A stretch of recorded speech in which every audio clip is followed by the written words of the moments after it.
Good morning बच्चों। आज हम हिंदी लिटरेचर पढ़ेंगे पाठ 2 और लेसन का नाम है, पाठ का नाम है मिठाई वाला।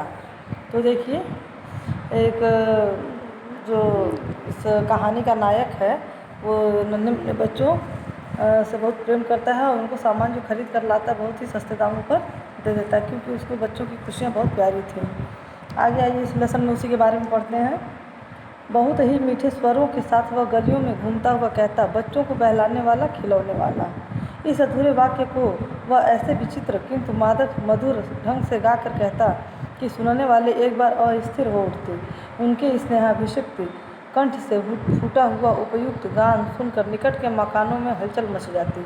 छोटे छोटे बच्चों को अपनी गोद में लिए युवतियाँ चीखों को उठाकर छज्जों पर नीचे झाँकने लगती। गलियों और उनके अंतर्व्यापी छोटे छोटे उद्यानों में खेलते और इठलाते हुए बच्चों का झुंड उसे घेर लेता और तब वह खिलौने वाला वहीं बैठकर खिलौने की पेटी खोल देता। बच्चे खिलौने देखकर पुलकित हो उठते। वे पैसे लाकर खिलौने का मोल भाव करने लगते।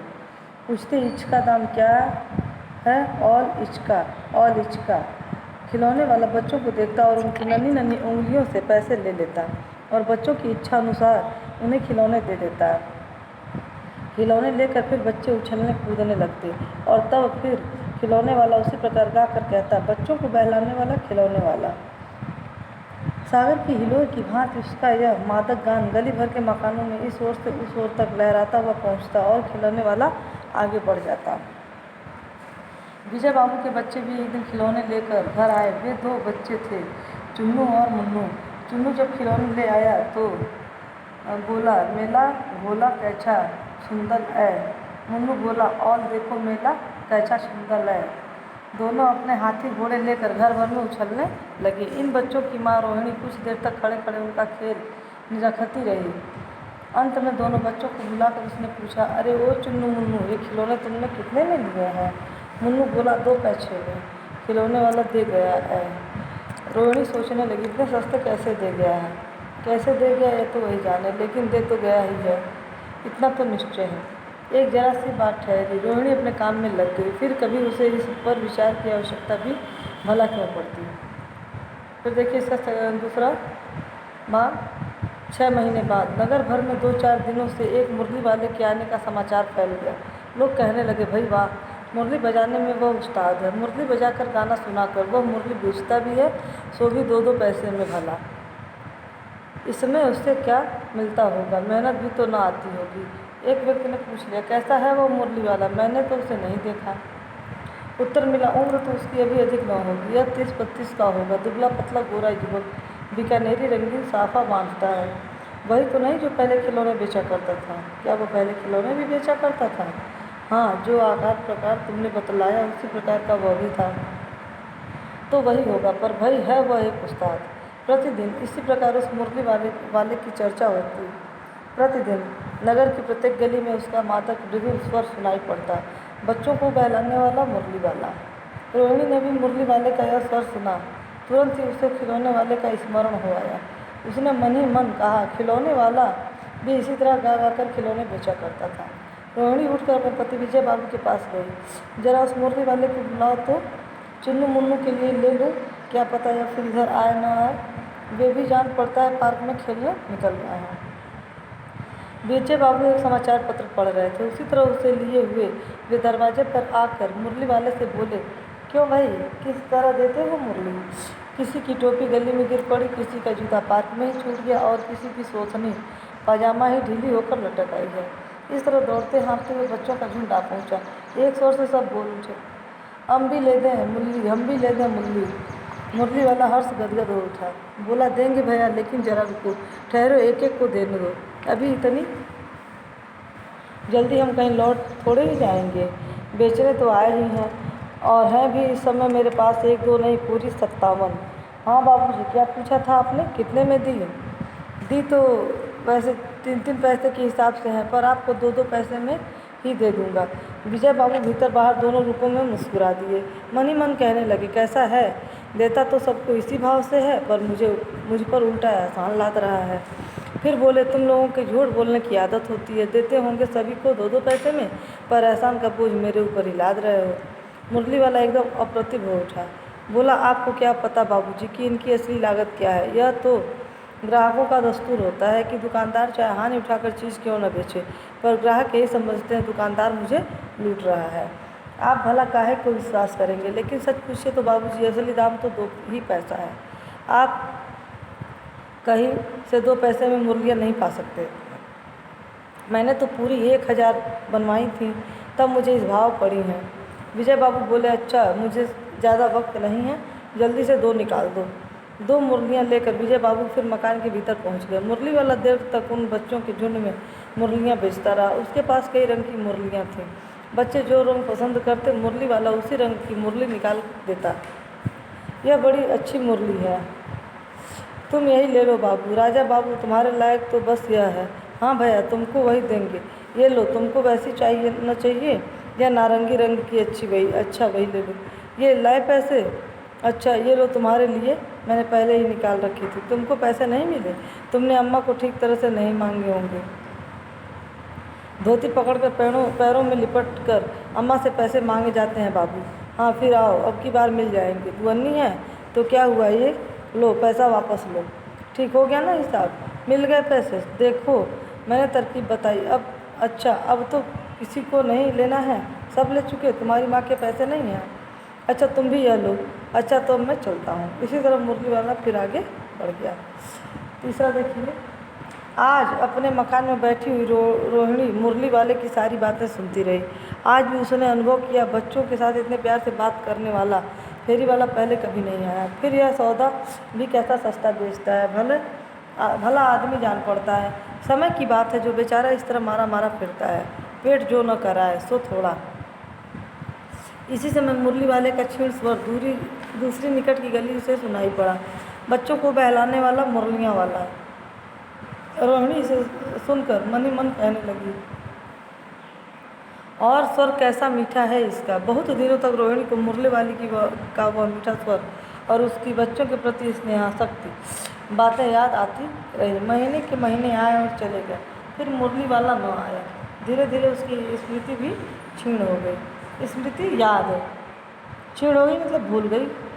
8 मास बाद सर्दी के दिन थे। रोहिणी स्नान करके मकान की छत पर चढ़कर अजानुलंबित केश राशि सुखा रही थी। अजानुलंबित बाँह इतना, जो हमारा ये बाँह होता है उतना लंबा, और केश राशि मतलब बाल। इसी समय नीचे की गली में सुनाई पड़ा, बच्चों को बहलाने वाला मिठाई वाला। मिठाई वाले का स्वर उसके लिए परिचित था। झट से रोहिणी नीचे उतर आई। उस समय उसके पति मकान में नहीं थे। हाँ, उनकी वृद्धा दादी थी। रोहिणी उनके निकट आकर बोली, दादी चुन्नू मुन्नू के लिए मिठाई लेनी है, जरा कमरे में चल कर ठहराओ। मैं उधर कैसे जाऊँ, कोई आता ना हो। जरा हट कर मैं भी चिक्की ओर में बैठी रहूँगी। दादी उठकर कमरे में आकर बोली, ऐ मिठाई वाले इधर आना। मिठाई वाला निकट आ गया। बोला, कितनी मिठाई दूँ माँ? ये नए तरह की मिठाइयाँ हैं, रंग बिरंगी, कुछ खट्टी कुछ मीठी, जायकेदार, बड़ी देर तक मुँह में टिकती हैं, जल्दी नहीं घुलती। बच्चे बड़े चाव से चूसते हैं। इन गुणों के सिवा ये खांसी भी दूर करती हैं। कितनी दूँ? चटपटी गोल पहलदार गोलियां हैं। पैसे की 16 देता हूँ। पैसे की 16 मतलब 1 पैसे की 16। दादी बोली, 16 तो बहुत कम होती है, भला 25 तो देते। मिठाई वाला, नहीं दादी अधिक नहीं दे सकता, इतनी भी देता हूँ। यह अब मैं तुम्हें क्या, खैर मैं अधिक न दे सकूँगा। रोहिणी दादी के पास आई थी। बोली, दादी फिर भी काफ़ी सस्ती दे रहा है, 4 पैसे की ले लो, यह रहे पैसे। मिठाई वाला मिठाइयाँ गिनने लगा। तो 4 की दे दो। अच्छा 25 ना सही 20 ही दे दो। अरे हाँ, मैं बूढ़ी हुई, मोल भाव अब मुझे ज़्यादा करना आता भी नहीं। कहते हुए दादी के पोपले मुंह से जरा सी मुस्कुराहट फूट निकली। रोहिणी ने दादी से कहा, दादी इनसे पूछो, तुम इस शहर में और भी कभी आए थे या पहली बार आए हो? यहाँ के निवासी तो तुम हो नहीं। दादी ने इस कथन को दोहराने की चेष्टा की ही थी कि मिठाई वाले ने उत्तर दिया, पहली बार नहीं, और भी कई बार आ चुका हूँ। रोहिणी चिक्की आड़ से ही बोली, पहले यही मिठाई बेचते हुए आए थे या कोई और चीज़ लेकर? मिठाई वाला हर्ष, संशय और स्नेहादि भावों में डूबकर बोला, इससे पहले मुरली लेकर आया था और उससे भी पहले खिलौने लेकर। रोहिणी का मन ठीक निकला। अब तो वह उससे और भी कुछ बातें पूछने के लिए अस्थिर हो उठी। वह बोली, इन व्यवसायों में तुम्हें भला क्या मिलता होगा? वह बोला, मिलता भला क्या है, यही खाने भर को मिल जाता है, कभी नहीं भी मिलता है, पर हाँ संतोष, धीरज और कभी कभी असीम सुख जरूर मिलता है, और यही मैं चाहता भी हूँ। सो कैसे वो अभी बताओ। अब व्यर्थ उन बातों की क्यों चर्चा करूँ, उन्हें आप जाने ही दें। उन बातों को सुनकर आपको दुख ही होगा। जब इतना बताया है तो और भी बता दो, मैं बहुत उत्सुक हूँ। तुम्हारा हर्जा ना होगा, मिठाई में और भी कुछ ले लूँगी। अतिशय गंभीरता के साथ मिठाई वाले ने कहा, मैं भी अपने नगर का एक प्रतिष्ठित आदमी था। मकान, व्यवसाय, गाड़ी, घोड़े, नौकर चाकर सभी कुछ था। स्त्री थी, छोटे छोटे 2 बच्चे भी थे। मेरा वह सोने का संसार था। बाहर संपत्ति का वैभव था, भीतर सांसारिक सुख था। स्त्री सुंदरी थी, मेरी प्राण थी। बच्चे ऐसे सुंदर थे जैसे सोने के सजीव खिलौने। उनकी अटखेलियाँ के मारे घर में कोलाहल मचा रहता था। समय की गति, विधाता की लीला, अब कोई नहीं है। दादी प्राण निकाले नहीं निकले, इसलिए अपने उन बच्चों की खोज में निकला हूँ। वे सब अंत में होंगे तो यहीं कहीं, आखिर कहीं न कहीं जन्मे ही होंगे।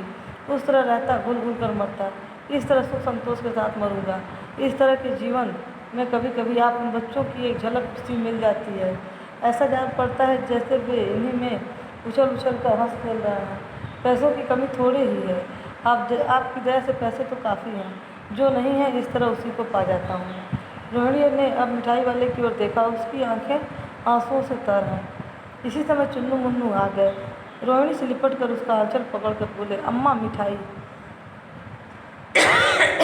मुझसे लो। यह कहकर तत्काल कागज़ की 2 पुड़ियाँ मिठाइयों से भरी मिठाई वाले ने चुन्नू मुन्नू को दे दी। रोहिणी ने भीतर से पैसे फेंक दिए। मिठाई वाले ने पेटी उठाई और कहा, अब इस बार यह पैसे न लूँगा। दादी बोली, अरे अरे ना ना, अपने पैसे लिए जा भाई। जब तक आगे फिर सुनाई पड़ा उसी प्रकार मादक मृदु स्वर में, बच्चों को बहलाने वाला मिठाई वाला। तो देखिए, जो ये मिठाई वाला, मुरली वाला और खिलौने वाला था, इसके साथ कुछ ट्रेजिडी हो चुकी थी। उसके साथ, उसके बच्चे और पत्नी के साथ कुछ हादसा हो गया था। तो वो अपने दुख को, अपने गम को भुलाने के लिए बच्चों के सामान ला करके बच्चों को बेचता था, और बिल्कुल औने पौने दाम में, जिसमें उसको प्रॉफिट कुछ भी नहीं होता था। लेकिन वो अपने मन की तसल्ली के लिए ये काम करता था, क्योंकि उसे लगता था कि इन बच्चों के चलते कूदते हुए और बच्चे सामान अपनी तोतली भाषा में बोलते हैं और लेते हैं प्यारे प्यारे, तो उन्हीं में कहीं मेरा भी बच्चा कहीं जन्म ले लिया होगा। यही सोचकर उसकी आत्मा को संतोष और तसल्ली मिलती थी। तो देखिए बच्चों, ये पाठ तो पूरा हुआ। अब इसका आप लोग अरे कॉपी में जो करना वो हम बता दें। लिख लीजिएगा पार्ट 2, और पाठ का नाम मिठाई वाला, और उसके बाद एक तरफ शब्द एक तरफ अर्थ लिखकर शब्द अर्थ लिख लीजिएगा। और बस इसका क्वेश्चन आंसर इसमें जब जो हाँ लिखना होगा हम बता देंगे।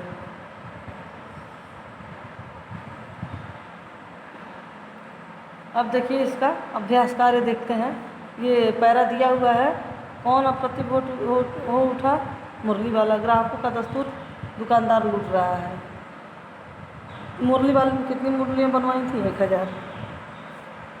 जिसकी देखिए दूसरा, निम्नलिखित वाक्यांशों के लिए एक एक शब्द, परिचित, अस्थिर, असीम, स्नेहासिक्त और उत्सुक।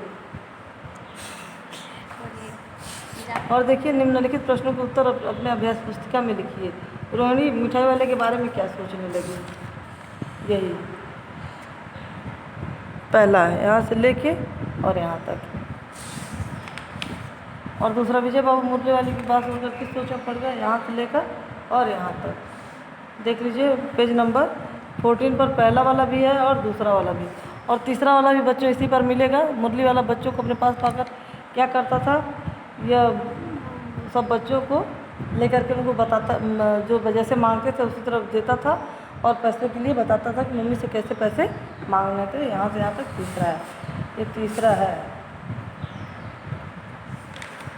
अब देखिए ये भी पैरा दिया है, तो पैरा का ही आंसर लिखना है। इसको आप लोग कॉपी में कर लीजिएगा, ठीक है। और फिर देखिए है, मिठाई वाला कैसा आदमी था? मिठाई वाला अपने नगर का प्रतिष्ठित आदमी था। पहले इतना लिख करके फिर ये दोनों लिख लीजिएगा। मिठाई वाले का संसार कैसा था? मिठाई वाले का संसार सोने का था, ठीक है। मिठाई वाले के बच्चे कैसे थे? मिठाई वाले के यहाँ के तक लिख करके तीसरा लिख दिए, बच्चे ऐसे सुंदर थे जैसे सोने के सजीव खिलौने। मिठाई वाले के घर में क्या मचा रहता था? तो जहाँ क्या है वहाँ कोलाहल लिख दीजिएगा। मिठाई वाले के घर में कोलाहल मचा रहता था। हो गया। फिर देखिए इस क्वेश्चन आंसर को भी कॉपी में लिख लीजिएगा।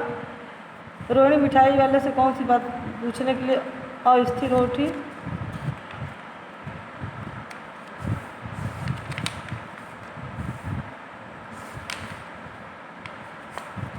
हाँ, ये है पहला क्वेश्चन। ठीक है, पेज नंबर 15 पर। चुन्नू मुन्नू कौन थे? चुन्नू मुन्नू, देखिए चुन्नू मुन्नू कौन थे? चुन्नू मुन्नू रोहिणी के बच्चे थे। मिठाई वाले ने चुन्नू मुन्नू को कागज़ की कितनी पुड़ियाँ दी? तो मिठाई वाले ने चुन्नू मुन्नू को कागज़ की जहाँ कितनी, वहाँ 2 लिख दीजिएगा, 2 पुड़ियाँ थी, हो गया। मिठाई वाले ने रोहिणी को अपने बारे में क्या बतलाया? अभी इसका बुक में हम बता देंगे। और ये अपने बारे में बताने के बाद मिठाई वालों की आँखों में आंसू थे। क्या था? आंसू थे। एम ए तक लिखने के बाद बस आंसू थे लिख लीजिएगा। और चौथा क्वेश्चन आइए हम दिखा दें। मिठाई वाले ने रोहिणी को अपने बारे में क्या बताया?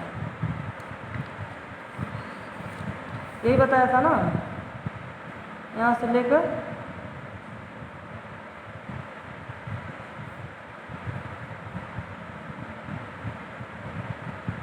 यही बताया था, ये चौथा।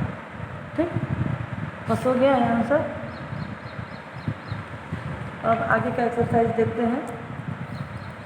देखिए, शुद्ध शब्द के सामने चिन्ह, तो कवयित्री, पूजनीय, प्रज्वलित, ये वाला सही है, और ये पारलौकिक, ये सही है।